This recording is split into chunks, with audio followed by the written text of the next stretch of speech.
Baka napanood nyo ako sa Tao po, ABS-CBN. Ako po to, si Connie po. Nagtagalog ako sa video na yon at magtatagalog rin ako sa video na to. Maraming tao nagtatanong kung paano akong nag-aral ng Tagalog kasi hindi lang sapat yung pag-aaral ng Tagalog sa mga books lang, 'di ba? So maraming tao gusto nilang malaman kung paano ako nag-aral ng Tagalog at 'yon ay magiging laman ng video na 'to. Paano akong nag-aral ng Tagalog? Kenyan ako. Nasa Africa ako. Malayong-layo ang Philippines. Bakit nag-aral ako ng Tagalog? Yan ang sasabihin ko sa video na to. And so, abangan mo yon dito sa video na to. At bago yan sa channel na to, may intro ako palagi. So, tara na sa intro.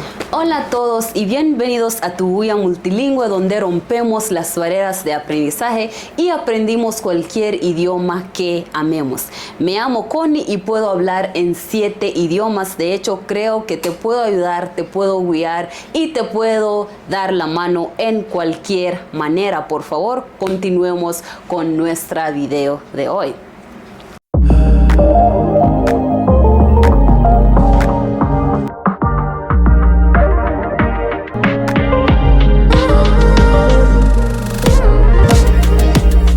Ang structure ng video namin kasi palagi gusto kong ibigay ng structure ng video para malaman ng mga tao ano ang mga pangyayari sa video na to. Kasi ako rin, pag may pinapanood ko, gusto ko palagi malaman anong laman ng video na to, anong manonood.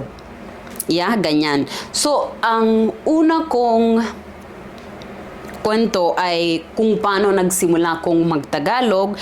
Pangalawa, bakit Tagalog? Bakit nagsimula ako sa pag-aral ng Tagalog?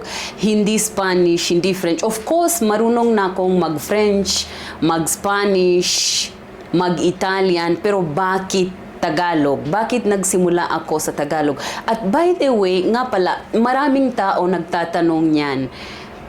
Pag sinasabi ko sa mga ibang tao, of course alam nila na marunong ako, mga nagtatanong, alam nila marunong ako sa mga iba't ibang mga lingwahe. So, most of the time, ang tinatanong nila, bakit nga nagsimula ka sa Tagalog? Bakit Tagalog? Yan nga, sasabihin ko yan sa vlog na to. At sinasabi ko yan, of course, sa mga tao na yan, pero sasabihin ko rin yan sa vlog na to. Tatlo, sasabihin ko ang mga challenges na pinagdaanan ko sa pag-aaral ng Tagalog at if may mga pinagdaanan pa ako sa pag-aaral ng Tagalog kasi nagpaparal pa ako ng Tagalog nag-aaral pa ako ng Tagalog. Most of the time may kausap ako, ate ko siya, At lastly, sasabihin ko, ano ba nagbago? Ano ba nagbago na ngayon marunong na akong magtagalog? Kasi sa simula po, may feeling ako, gusto kong may pangarap ako. Isang araw gusto kong gusto kong magtagalog ng mabuti. Gusto kong mag-intindi ng Tagalog ng mabuti. Gusto kong manood ng mga teleserye. Gusto kong kumanta. Ang dami kong gusto. So, anong nagbago pagkatapos ng lahat na yan? So, sasabihin ko yan. At the end naman, kasi gusto kong idagdag ng mga Filipino ng mga bagay dito sa channel na to. Gusto ko pong ng mga suggestion ninyo. Ano pong gusto nyong gawin ko dito? Kasi yung suggestion nyo maging hulog ng langit yan. Okay, hulog ng langit yan para sa akin kasi gagamitin ko yung mga suggestion nyo para gumawa ako ng mas madami pang video. So, simulan na tayo. Pagkatapos pagkatapos ng high school ko, of course, sa time na yan, wala akong mga ginagawa, di ba? At ako ang yung tipong tao na gusto kong may ginagawa. Ganyan akong tao. Gusto ko na may ginagawa na hindi lang nakaupo o nakaganyan. Yeah? So pagkatapos ng high school, wala akong masyadong mga ginagawa. At sabi ko sa sarili ko, ano bang gusto kong gawin sa buhay ko? Wala akong sagot eh. Tapos isang araw bumisita ko sa asawa ng kapatid ko. Tapos nag-usap kami. Nagtanong ako sa kanya kasi ano sa tingin mo? Ano bang gagawin ko pagkatapos ng high school? Di ko alam kung anong kukunin ko sa college. Di ko alam kung anong gagawin. Nalito ako, madami akong ideas, madami akong mga ideya, pero di ko alam kung saan ako magsisimula. Kasi of course, sa time na yan, maraming tao may wishes para sa'yo, may mga gusto nila para sa'yo, at kailangan alam na alam mo talaga kung anong gagawin mo kasi yan ang maging buhay mo, di ba? So nagtanong ako sa kanya. Sabi niya, if ibibigay ko sa'yo ng advice, maghanap ka lang sa sarili mo, anong gusto mong gawin sa kaloob-looban mo, anong gusto mong gawin. Yeah. So, nang bumalik ako sa bahay, nag-isip-isip ako for a long time kasi parang nasa bahay lang ako, buong taon, nasa bahay lang ako na wala akong masyadong ginagawa. So, nag-isip-isip talaga ako. Mahilig kami manood ng mga seryeng Pinoy. So, isang araw, nakita ko ang kapatid ko nanonood siya ng isang episode, na-miss kami. Isang episode ng Wildflower. Tapos nakita ko si Lily Cruz, 'di ba? Nakita ko si Aiko Melendez, nakita ko parang nakalimutan ko yung mga pangalan nila kasi di ko alam, nagtatagalog ako. Actually, pag nagtatagalog ako, parang nawawala yung mga ibang bagay, so focus lang ako sa Tagalog, ganyan. Pati yung mga ibang lingwahe, pag nag-Spanish, nawawala yung ibang mga bagay, yung ibang mga mundo, tapos nasa Spanish lang ako. So, ganyan. Lily Cruz, nakita ko siya, tapos parang na-amaze ako sa mga ginagawa niya, sa personalidad niya, ganyan. Tapos, naisip ko, ano kayang sinasabi niya? Kasi hindi tugma yung sinasabi niya at yung nilalabas. Kasi yung labas, English, pero yung sinasabi niya, parang yung bibig niya, iba ang galaw niya. And so, yung gabi na yun, napatanong ako sa sarili ko, ano ba kayang sinasabi niya? Kasi parang hindi yun English, di ba?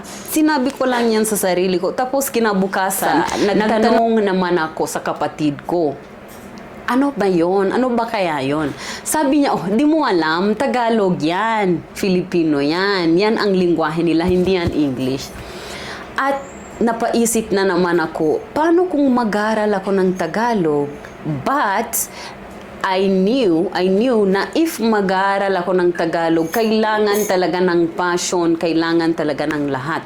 So, nagsimula na ako sa mga meditations, ganyan-ganyan, para malaman kung ano talagang gusto ko sa buhay.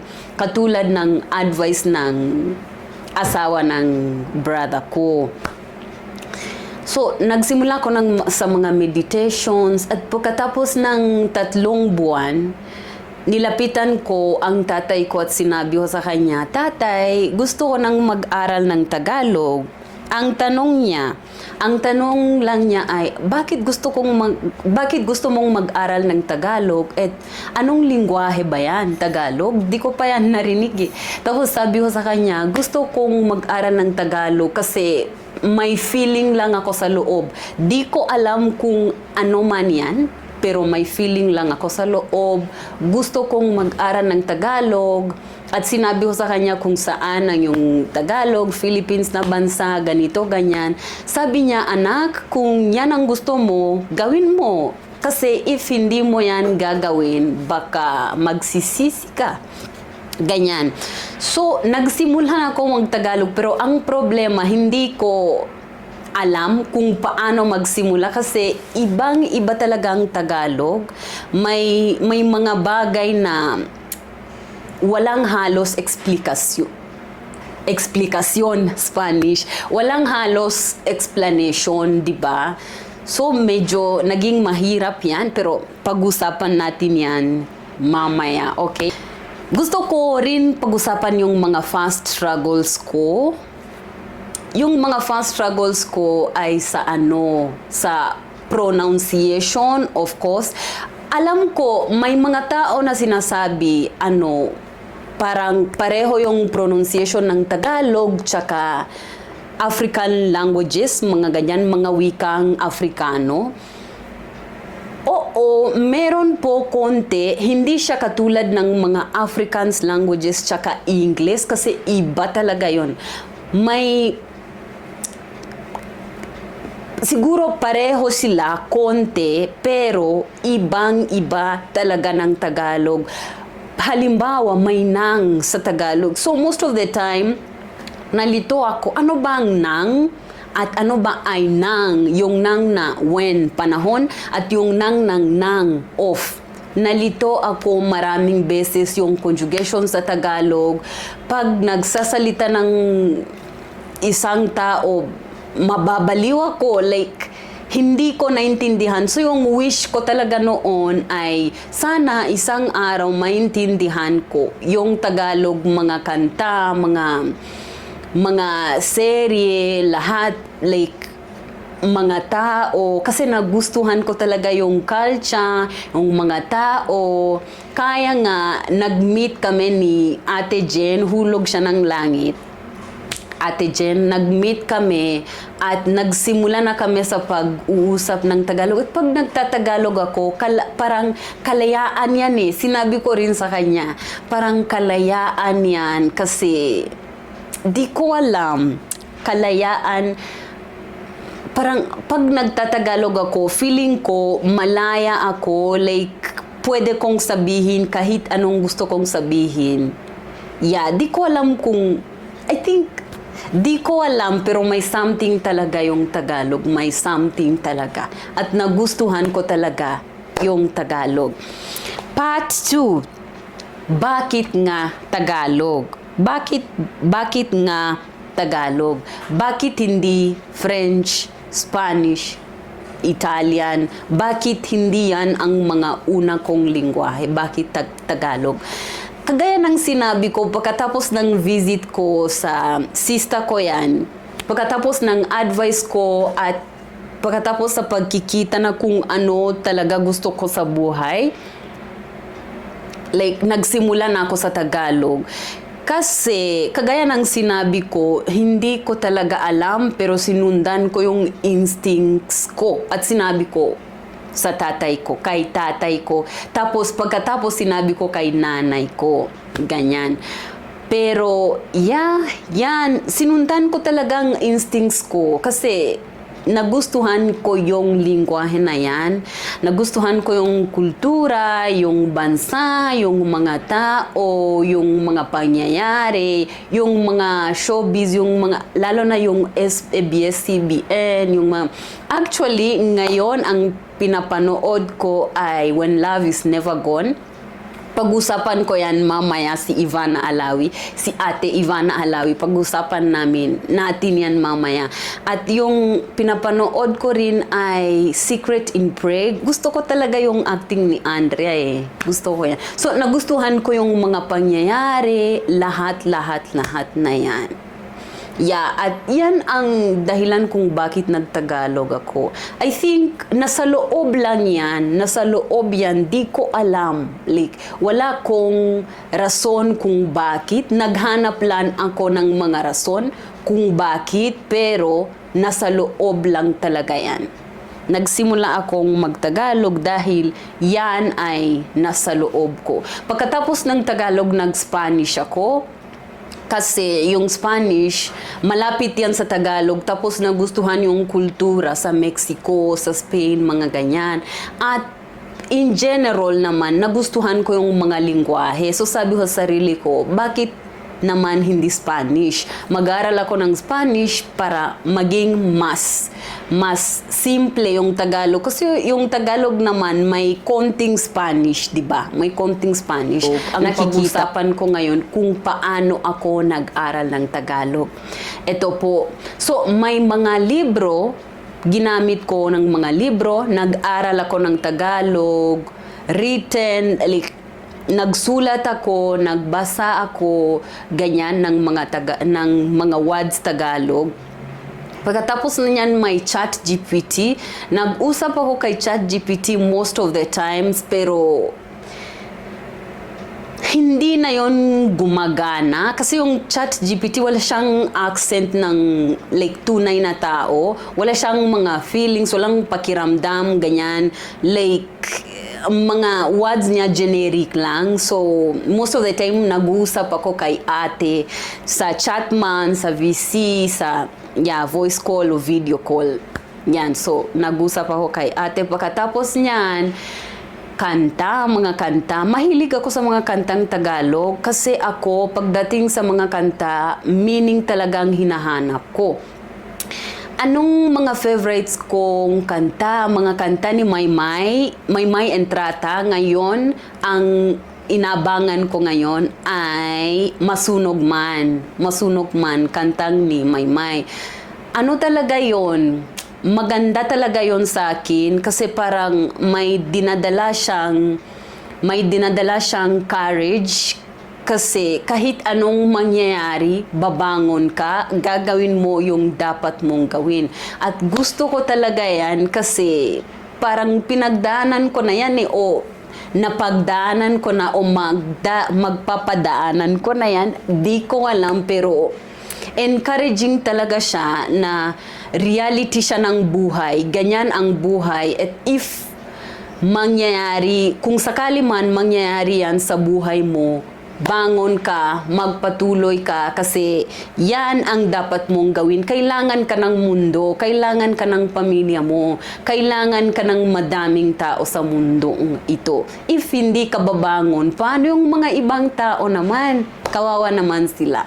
So, gusto ko yung kantang yan ni Maymay, Masunog Man. Of course, gusto ko rin ng mga madaming kanta, mga kantang ni Moira de la Torre, Zephanie Di Maranan, ano bang pangalan niya? Maha Salvador, tapos may Janela Salvador. Ay, Killa Bride. Gusto ko talaga yan.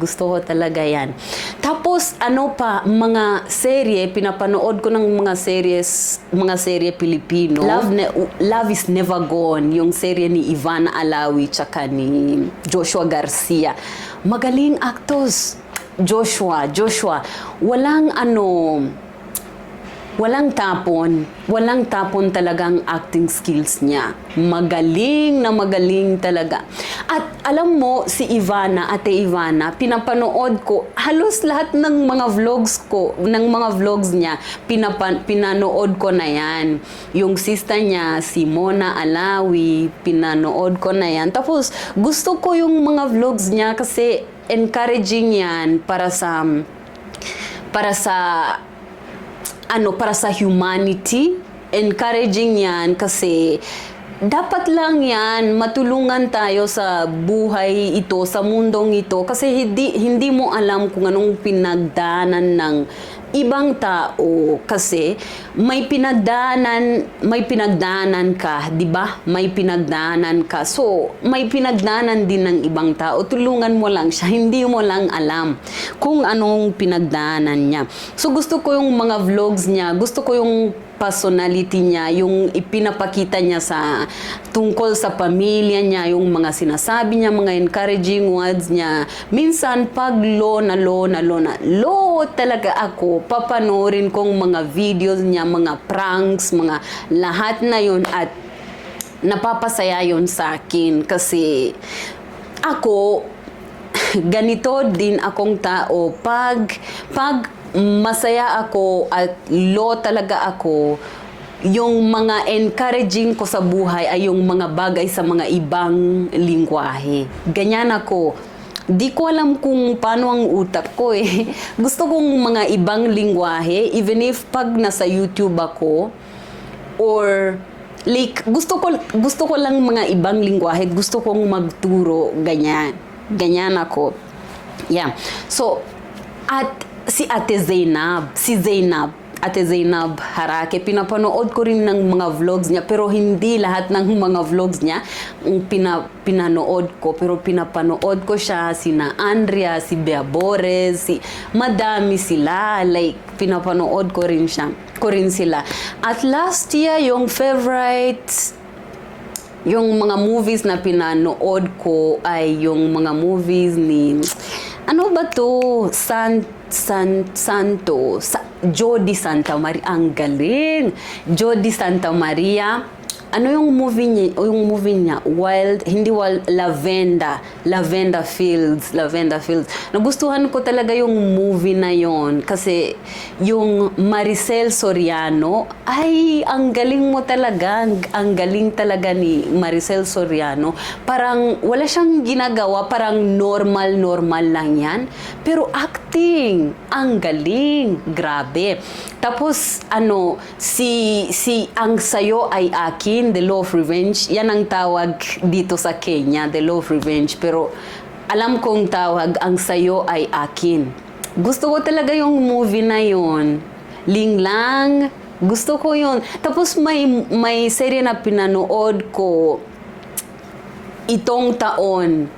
Anong pangalan niya? Ang may Janela Salvador, Kyle Estrada,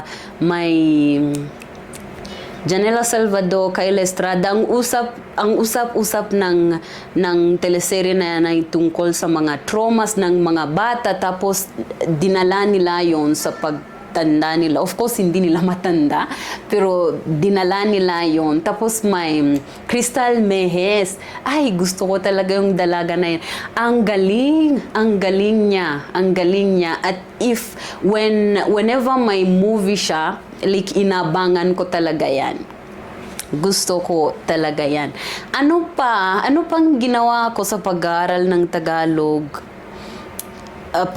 Pagbabasa, nagsulat, nakinig, tapos kumanta din ako. Of course, hindi ako professional na kantante, hindi ako professional na singer, pero kumakanta ako para makuha yung accent na yon.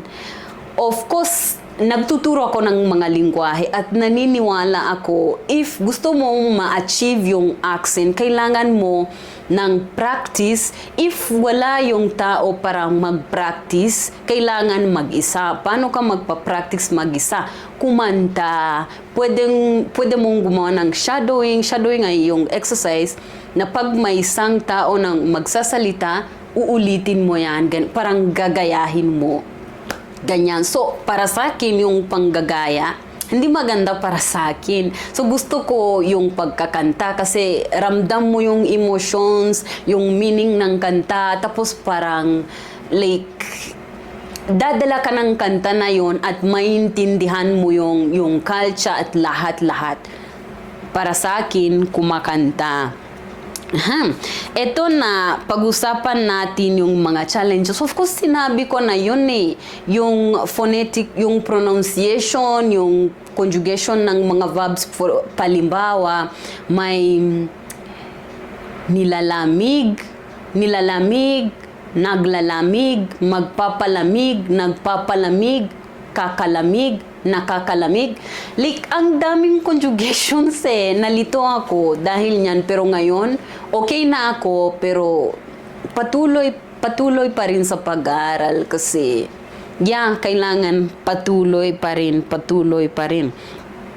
Yan ang mga challenges ko sa ngayon. At ano ba nagbago? Yung iba akong pagkatao, yung tao na like malaya pag nagsasalita ko sa Tagalog. Hindi yan ibig sabihin na nakulong ako nang hindi ako alam ng Tagalog.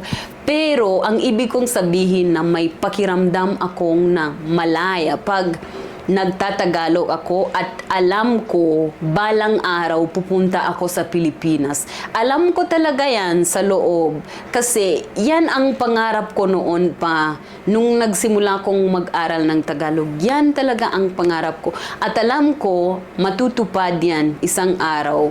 Mangyayari yan isang araw. So yan yung ibang pagkatao meron ako.